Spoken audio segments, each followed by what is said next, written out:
জীবনের এতগুলা সময় চলে যাইতেছে, কিন্তু আমার না নিজেকে ওইভাবে ভালোবাসা হয় না। কারণ আমি সবসময় পরিবারের কথা চিন্তা করি, আমার বাসা, আমার শ্বশুরবাড়ি, মানে এগুলা নিয়ে আমার চিন্তা করতে করতে বেশিরভাগ সময় পার হয়ে যায়।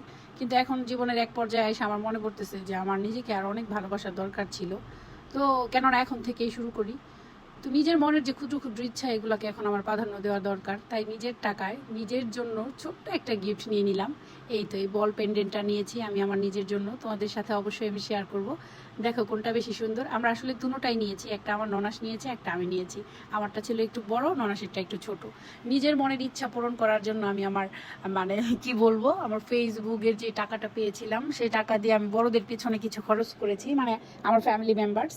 আর কিছু ছিল, সেই টাকাটা দিয়ে আমি এই পেন্ডেন্টটা নিয়ে আমার চেনের ভেতরে ভরে নিলাম। তো আমার এত পছন্দ হয়েছে, তোমাদের কার কেমন লাগলো অবশ্যই জানাবা। এই যে ওর কাছ থেকে নিতেছি, ও জানে যে আমি কোন টাকা দিয়ে নিতেছি, এর জন্য হাসতেছিল যে খুশি হয়ে যাবো, এটা খুবই ভালো একটা কাজ, স্মৃতি হিসেবে রয়ে যাবে।